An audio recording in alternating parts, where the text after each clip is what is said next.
청년 2부에서 지금 2주차가 되었는데요. 섬김이 학교를 하고 있거든요.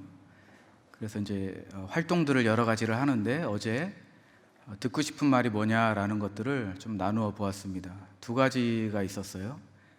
제 귀에 많이 들렸던 듣고 싶은 말. 첫 번째는 잘 하고 있어. 이런 말들을 듣고 싶어 했고, 두 번째는 예뻐졌네. 이런 말을 듣고 싶어 했습니다. 그래서 우리 인사하실 때 왼쪽으로는 잘 하고 계십니다. 또 오른쪽 분에게는 예뻐지셨습니다. 우리 같이 한번 인사하고 말씀을 나누도록 하겠습니다. 인사하겠습니다.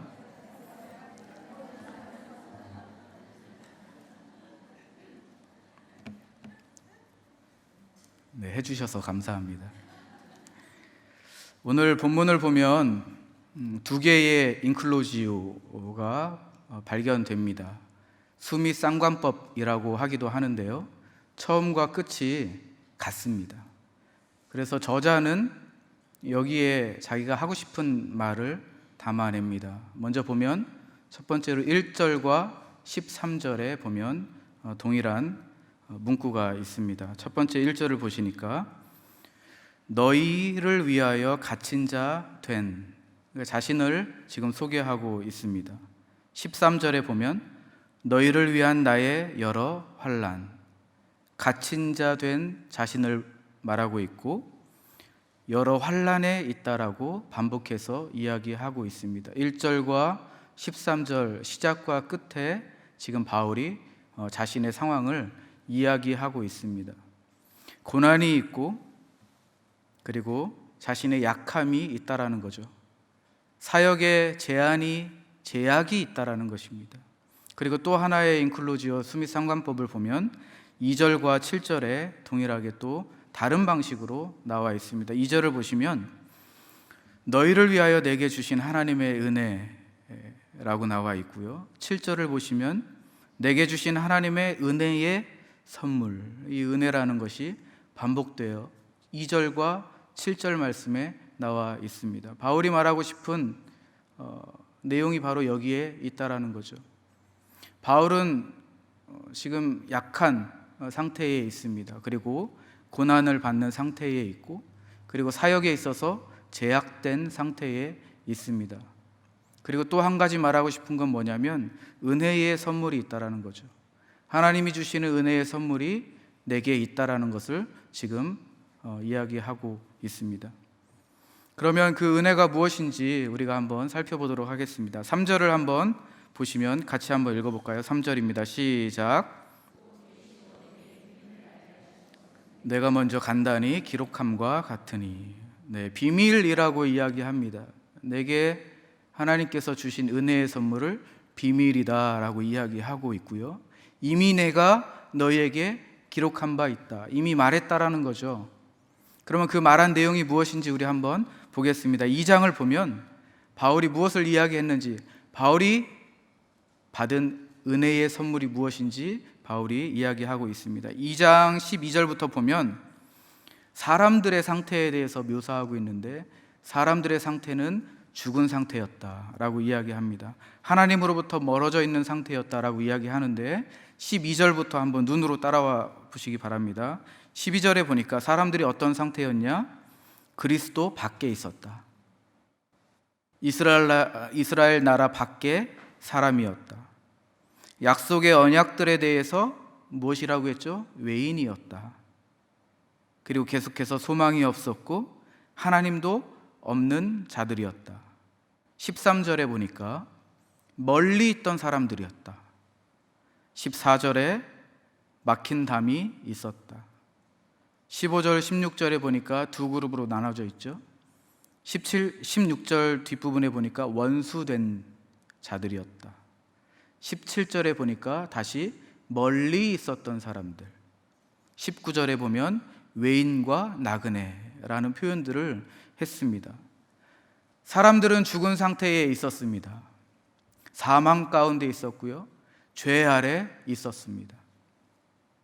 그런데 이러한 위기에 있었던 사람들에게 하나님은 해결책을 주셨습니다. 그것이 무엇일까요? 십자가 사건입니다. 예수님의 죽으심으로 인하여서 죽어있는 상태의 사람들을 건지신 은혜가 바로 그 다음에 계속해서 나옵니다. 14절부터 한번 보면 14절부터 18절 말씀인데 이 메시지 번역 버전으로 우리 한번 같이 읽어봤으면 좋겠습니다. 우리 한번 띄워주시면 천천히 한번 읽어보겠습니다. 시작. 메시아께서 우리 사이를 화해시키셨습니다. 이제 밖에 있던 이방인과 안에 있던 유대인 모두가 이 일에 함께 하도록 하셨습니다. 그분은 우리가 서로 거리를 두기 위해 이용하던 벽을 허무셨습니다. 그분은 도움보다는 방해가 되었던 깨알 같은 글자와 각주로 꽉 찬 율법 조문을 폐지하셨습니다. 그런 다음에 전혀 새로운 출발을 하셨습니다. 그분은 오랜 세월 동안 증오와 의심에 사로잡혀 둘로 갈라져 있던 사람들을 그대로 두지 않으시고 새로운 인류를 지으셔서 누구나 새 출발을 하게 하셨습니다. 그리스도께서 십자가의 죽으심으로 우리를 화해시키셨습니다. 십자가는 우리로 하여금 서로 껴안게 했습니다. 이로써 적대 행위는 끝났습니다. 그리스도께서 오셔서 밖에 있던 여러분에게 평화를 전하시고 안에 있는 우리에게도 평화를 전하셨습니다. 그분께서는 우리를 동등하게 대하셨고 우리를 하여금 동등한 사람이 되게 하셨습니다. 그분을 통해 우리 모두가 같은 성령을 받았고 동등한 자격으로 아버지께 나아가게 되었습니다. 이것이 사도 바울이 깨달은 비밀입니다. 그 비밀이 뭐죠? 화평이신, 평화이신 예수 그리스도입니다. 바울은 연약하고 고난 가운데 있었고 제약이 있었습니다. 그러나 예수님의 죽으심으로 인하여서 평화와 화해와 화평이 임했다라는 것을, 그 비밀을 깨달았습니다. 엄밀하게 이야기하자면 예수 그리스도를 통하여서 화해와 평화가 온 것이 아니라 화평이신 예수 그리스도가 하나님께서 우리에게 주신 은혜의 선물이라는 것입니다. 이사야 9장 6절 말씀을 우리 한번 같이 읽어보겠습니다. 시작.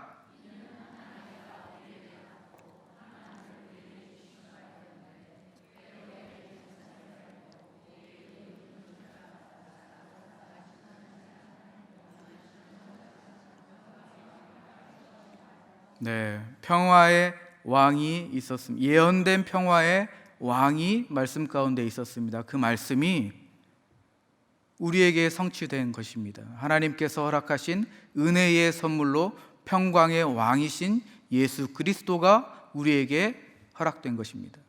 예수님을 통해서 화해가 있고 평화가 있고 깨진 것들이 하나가 되고 무질서해진 것들이 다시 질서를 이루었습니다. 새로운 인류가 형성되었고 새로운 창조의 모습들이 예수님을 통하여서 드러나기 시작했습니다. 우리는 이 평화의 왕이신 예수 그리스도를 은혜의 선물로 받았을 뿐만이 아니라 그의 주권적 그 영역 안으로 우리는 초청을 받았습니다. 샬롬의 공간 안으로 우리는 들어가게 된 거죠. 우리 2장에서는 사도 바울이 그걸 이야기한 것입니다. 예수 그리스도가 하나님께서 허락하신 은혜의 선물이다.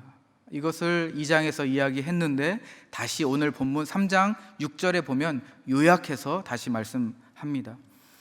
6절에 보면 우리 한번 같이 읽어볼까요? 오늘 본문 3장 6절인데 그 비밀에 대해서 간단하게 간략하게 이야기합니다. 2장에서는 좀 길게 이야기했지만 6절에서는 간략하게 이야기합니다. 우리 같이 한번 읽어보겠습니다. 시작.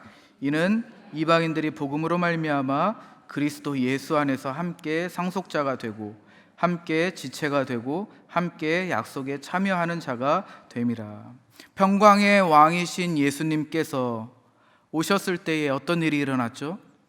하나님에 대해서 한 번도 들어보지 못한 사람들, 밖에 있던 사람들, 그 사람들과 평생을 하나님에 대해서 들어본 사람들, 즉 교회 안에 있었던 사람들이 서로 하나님 앞에 한 자리에 모일 수 있게 된 것이라는 것입니다. 예수 안에서 같은 말씀, 같은 도움, 같은 약속을 믿게 되었습니다. 누구도 차별할 수 없었습니다. 그리고 모두에게 열려 있었고, 그리고 환대가 있었던 바로 공간이 예수를 통해서 얻어진 이 하나님 나라 공동체였던 것입니다. 은혜의 선물이 죄와 그리고 사망, 죽음의 상태에 있었던 우리에게 그렇게 주어진 것입니다. 바울이 그것을 이야기하고 싶었던 것입니다. 그런데 하나님께서 은혜의 선물을 주신 목적이 있습니다. 왜 주셨겠습니까? 나 혼자 화평의 예수님을 믿고 그리고 그 은혜를 누리라고 하나님께서 그렇게 선물로 주셨겠습니까? 그렇지 않습니다.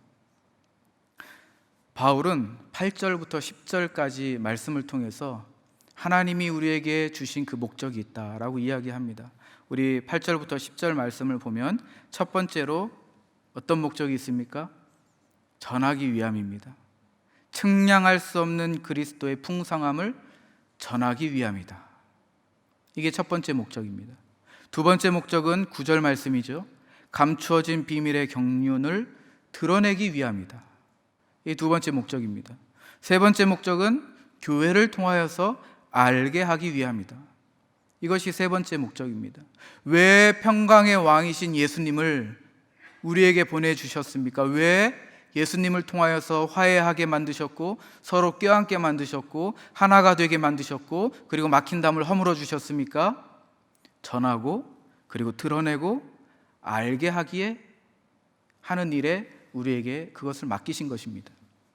7절 보면 바울이 이렇게 표현하죠. 하나님의 은혜의 선물에 따라 무엇이 되었습니까? 일꾼 되었다. 바울이 알고 있었습니다. 왜 하나님께서 이러한 은혜의 선물을 주셨는지를 알고 있었던 거죠. 나는 일꾼이 되었다. 하나님이 왜 예수를 통하여서 화평의 예수님을 보내주셨는지, 은혜의 선물로 주셨는지 알고 있었다라는 것입니다.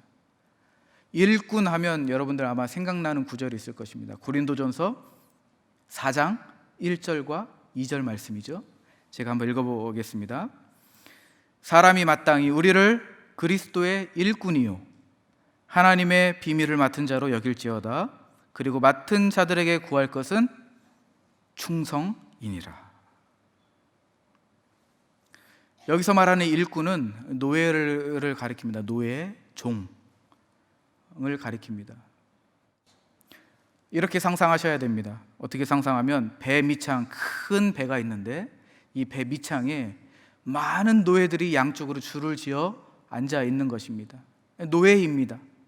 이 노예들이 하는 일이 뭘까요? 노를 젓는 거죠. 노를 젓는데 노를 저으면서 밖을 바라볼 수가 없습니다. 창 밖을 내다볼 필요가 없습니다. 노예는 어디로 가는지, 동쪽으로 가는지 서쪽으로 가는지 바라볼 필요가 없는 거죠. 노예가 하는 일이 무엇입니까? 함장의 지휘에 따라서 그리고 북의 소리와 속도와 리듬에 맞춰서 노를 젓는 것입니다. 그게 일꾼입니다. 그게 일꾼이고 노예고 충성된 자의 역할인 것입니다. 바울은 그렇게 이야기합니다. 내가 일꾼 되었는데 일꾼 된 자로서 맡은 자들에게 구할 것은 충성이다. 하나님께서 은혜의 선물을 주셨는데 내가 앞으로 해야 될 것은 무엇이냐? 충성하는 것이다. 그런데 그 구체적으로 충성하는 것이 무엇이냐? 전하고 드러내고 알게 하는 것이다. 측량할 수 없는 그리스도의 풍성함을 전하는 것, 감추어진 하나님의 비밀의 경륜을 드러내는 것, 교회를 통하여서 이 비밀을 알게 하는 것이 나의 역할이다 라고 지금 바울은 이야기하는 것입니다. 그래서 바울은 이 공동체 안팎으로 충성된 일꾼으로서 역할을 잘 감당했습니다. 바울은 이 교회 공동체 내부의 공동체를 향하여서 위협이 없어야 되고 질서가 위협이 없어야 되고 그 다음에 폭력이 없어야 되고 지배가 없어야 된다라고 이야기합니다. 왜냐하면 당시에 로마 상황이 위협이 있었고 지배가 있었고 폭력이 있었기 때문입니다. 힘이 있었기 때문입니다. 당시 로마는 스스로에 대해서 전 세계의 평화의 근원이다라고 생각을 했습니다. 그래서 곳곳에 평화의 제단이 세워져 있었습니다. 이 평화의 제단들을 보면서 로마는 평화롭고, 로마는 번영하는 사회이고, 로마는 경건하다라는 것을 이 제단들을 통해서 보여주었습니다. 그런데 이 평화는 군사적 힘의 승리에 의해서 만들어진 결과였습니다. 폭력이 있었고, 힘이 있었고, 지배가 있었고, 군사적 압박이 있었기 때문에 주변에 있는 많은 사람들이 두려워했습니다. 이 두려움으로 만들어진 평화이고 안전이었습니다. 그런데 사도 바울은 이러한 평화와 안전을 거부하죠. 교회 공동체 안에서는 이러한 평화는 하나님이 원하시는 평화가 아니라고 이야기합니다.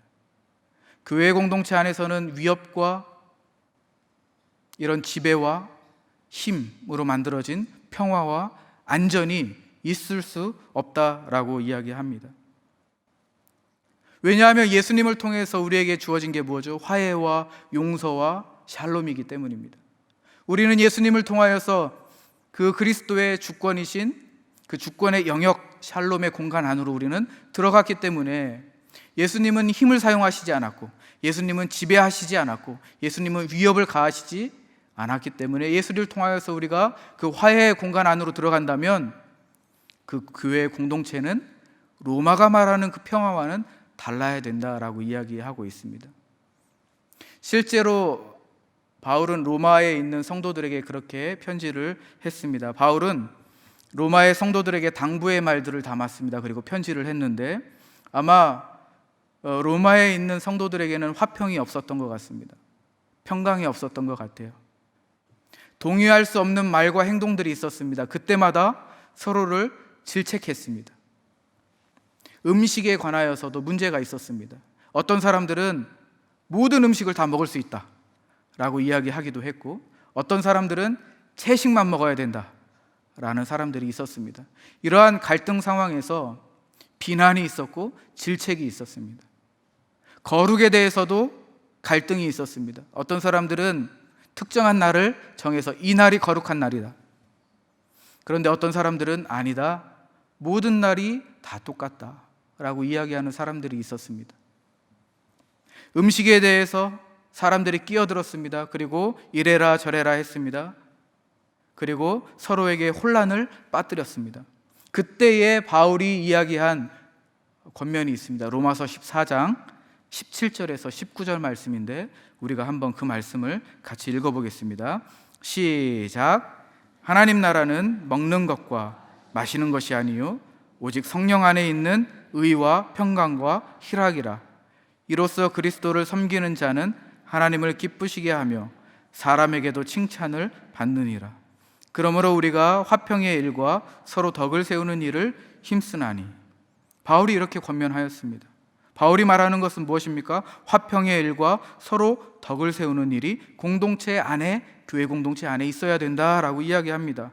오직 성령 안에서 하나님이 약속하신 그 평안을 경험해야 된다 이야기하고 있습니다. 왜냐하면 성령께서 그리스도의 주권의 그 영역이신 샬롬의 공간 안으로 안내하기 때문입니다. 사도 바울은 이와 같이 교회 공동체 안에서 맡은 바 충성된 일꾼으로서의 일을 잘 감당했습니다. 그런데 사도 바울은 교회 안에서뿐만이 아니라 교회 밖에서도 맡은 바 사명을 잘 감당했습니다. 로마서 12장 9절에서 21절 말씀을 보면 9절에서 13절까지는 로마 성도들에게 낯선 사람들에게 호의와 사랑과 존경과 그리고 서로 돌보아 줄 것을 권면합니다. 어떻게 권면하냐면 이렇게 권면합니다. 사랑하는 척 하지 말고. 이게 9절에서 13절까지 나와 있는 말씀입니다. 사랑하는 척 하지 말고 중심으로부터 사랑하라. 악은 필사적으로 피하고 선은 필사적으로 붙들어라. 기꺼이 서로를 위한 조연이 되어라. 주연이 되는 것이 아니라 서로를 위하여서 조연이 되라고 말씀합니다. 늘 힘과 열정이 가득한 사람이 되라. 힘든 시기에도 주저앉지 말고 더욱 열심히 기도하라. 도움이 필요한 낯선 성도들을 돕고 정성껏 환대하라. 바울이 9절부터 13절까지 이렇게 이야기하고 14절에는 특히 교회 밖 외부에 있는 사람들에게 대하는 태도에 대해서 이야기합니다. 14절은 특히 박해자들에게 저주하지 말고 축복하라 라고 이야기합니다. 그리고 15절과 16절에서는 다시 내부 안으로 가지고 옵니다. 공감해주고 조화를 이루고 서로 겸손하라 라고 이야기하죠. 그리고 다시 17절부터 21절까지는 이 내부에서 시선을 다시 외부로 옮깁니다. 뭐라고 이야기하냐면 누구에게서나 지금 교회 공동체 밖에 있는 사람들에게 지금 이야기하는 건데, 성도들에게 그 사람들을 보면서 누구에게나 아름다움이 있다. 그 아름다움을 찾아라. 할 수 있으면 모든 사람들과 더불어 사이좋게 지내고, 그리고 받은 대로 갚아주겠다라는 고집은 버려라 라고 이야기합니다. 원수가 굶주려서 배고프다고 하면 점심을 사주고, 목마르다 하면 음료수를 사줘라 라고 이야기합니다. 그리고 오직 선으로 악을 갚아라 라고 이야기합니다. 이와 같이 바울은 자신이 해야 할 그 사명을 잘 알고 있었습니다. 하나님이 주신 은혜의 선물 예수 그리스도, 평화의 왕이신 예수 그리스도를 선물로 받았을 때에, 그 비밀을 깨달았을 때에 바울은 자기가 어떻게 살아가야 될지를 알고 있었습니다. 교회 공동체 내에서 어떤 말을 하고 어떻게 사람들을 대하고 사람들과 어떻게 지내야 되는지를 잘 알고 있었습니다. 교회 밖의 세상 밖에서도, 교회 밖 세상에서도 그 사람들을 어떻게 대하고 그들을 어떻게 바라보고 그들에게 무엇을 해줘야 되는지를 잘 알고 있었습니다. 잘 알고 있었기 때문에 바울은 성도들에게 그렇게 편지할 수 있었던 것입니다. 그리고 바울이 말하기로는 나는 이 일에 대해서 일꾼 된 자다. 그리고 맡은 바 나는 충성을 다한다 라고 고백할 수 있었던 것입니다. 그런데 여기에서 마치면 안 됩니다. 여기서 마치면 안 되고, 중요한 것은 뭐냐면 바울의 사명. 바울의 사명이 그저 전하고 드러내고 교회를 통하여서 알게 하는 실천적이고 선교적이고 윤리적인 문제로 끝나야 되는 것이냐? 사실은 그렇지 않습니다. 사도 바울의 사명은 실천적이고 선교적이고 윤리적인 차원을 뛰어넘어 있습니다. 단순히 화평이 되어주신 그 예수님을 증거하고, 우리 예수를 통하여서 화평을 얻었으니까 이 공동체 안에서 평화를 구축하자, 화평하자, 이러한 말로 끝나서는 안 된다라는 거죠. 우리 12절 말씀, 3장 12절 말씀 우리 같이 한번 읽어보겠습니다. 시작. 우리가 그 안에 그를 믿음으로 말미암아 담대함과 확신을 가지고 하나님께 나아감을 얻느니라. 사도 바울의 사명의 끝에 대해서 12절에 나와 있습니다. 충성의 궁극적인 목표의 지점이 지금 12절에 나와 있는데, 그 지점이 어디입니까? 하나님께 나아가는 것. 그것이 궁극적인 목표입니다. 그저 우리 이 공동체 안에서 화평을 이루어야 합니다. 서로 사이좋게 지내야 합니다. 서로 질책하지 맙시다. 비난하지 맙시다. 이걸로 끝나는 것이 아니라 우리 세상 밖에서도 당신은 장점이 많습니다. 참 좋은 선한 일들을 하는군요. 당신에 대해서 내가 용서합니다. 여기서 멈추는 것이 아니라 궁극적인 목표의 지점은 하나님께 나아가는 것이다 라고 바울이 이야기하고 있는 거죠. 하나님께 나아간다라는 것이 무엇입니까? 하나님의 옷을 입는다는 것입니다. 하나님의 성품을 덧입는다라는 것이죠. 그리스도 안에서, 예수 안에서 그리스도를 통하여서 화평을 이루시는 하나님의 생명에 참여하는 것입니다. 다시 말씀드리면 하나님에게 나아간다. 우리의 궁극적인 사명의 끝은 하나님께 나아가는 것인데, 하나님께 나아가는 것은 무엇이냐? 하나님의 옷을 입는 것이고 하나님의 성품에 덧입는 것인데, 예수를 통하여서 예수 안에서 하나님의 생명에 참여하는 것, 그것이 우리 사명의 끝입니다. 우리 사역의 궁극적인 목표의 지점이 바로 그곳입니다. 우리가 이러한 맡은 바 사명을 다하여서 하나님 앞에 나아갈 때에 어떠한 결과가 있을까요? 하나님의 형상으로 우리는 변화됩니다. 회복되는 거죠. 하나님의 성품으로 다시 우리는 회복되는 것입니다. 그 하나님은 어떤 하나님이십니까? 화평의 하나님이십니다. 평강의 왕이신 하나님이십니다. 그 하나님의 성품을 우리가 닮아서 회복되고 다시금 하나님 앞에 나아갈 때에, 하나님의 옷을 입었을 때에 우리는 바울이 말하는 그 비밀을 깨달았다라고 이야기할 수 있는 것이죠. 말씀을 마무리하도록 하겠습니다. 우리의 삶은 지금 상대적 박탈감으로 매우 지쳐 있습니다. 세상 모든 것이 다 비교 대상이 됩니다. 내가 1,000원을 가지고 있지만 10,000원을 가진 사람이 참 부럽습니다. 30평 아파트에 내가 살고 있지만 40평에 화장실 2개 딸린 아파트가 참 부럽죠. 자동차가 있습니다.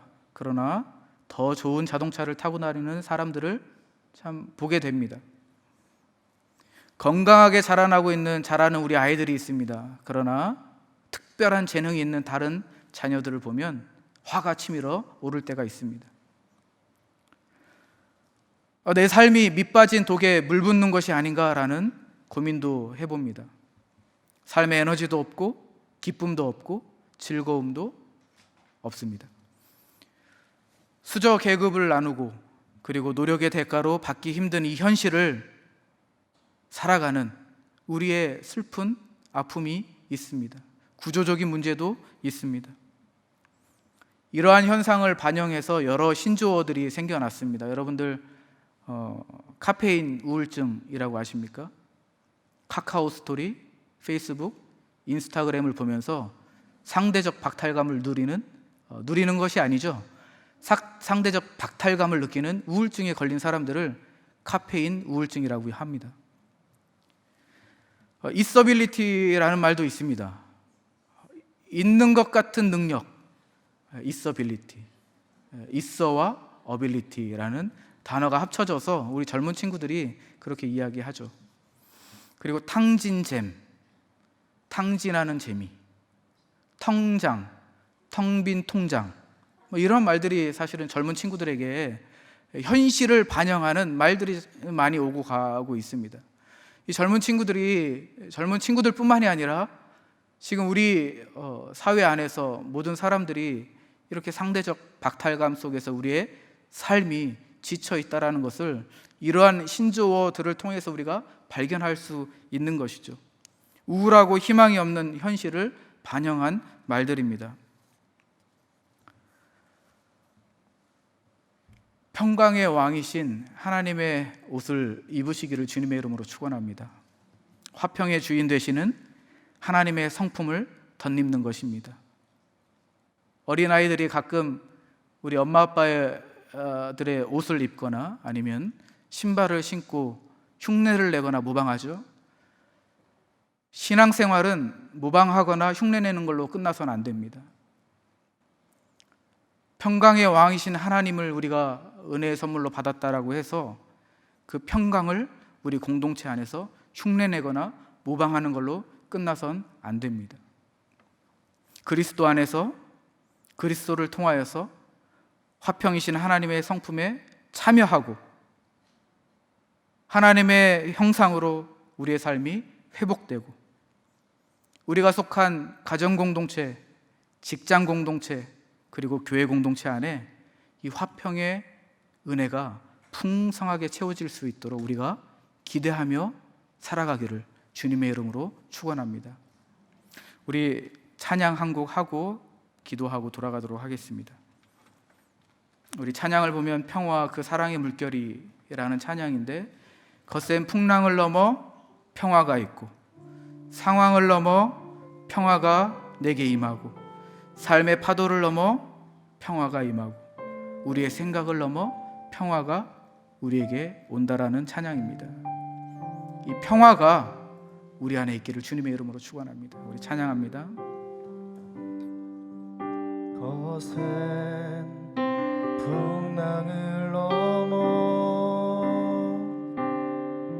주가 걸어오시네. 내 눈치를 볼 때 상황을 넘어 평화가 내게 임하네. 다시 한번 합니다. 거센 풍랑을 넘어, 거센 풍랑을 넘어 주가 걸어오시네. 내 눈치를 볼 때 상황을 넘어 평화가 내게 삶의 파도를 넘어, 삶의 파도를 넘어 주가 찾아오시네. 내 눈치를 볼 때 생각을 넘어 평화가 내게 임하네.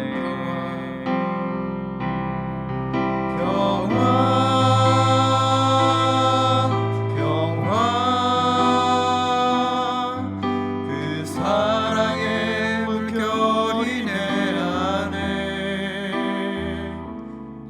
주님 내 삶의 주인 되시니 오늘도 날 이 풍랑이 건네. 평화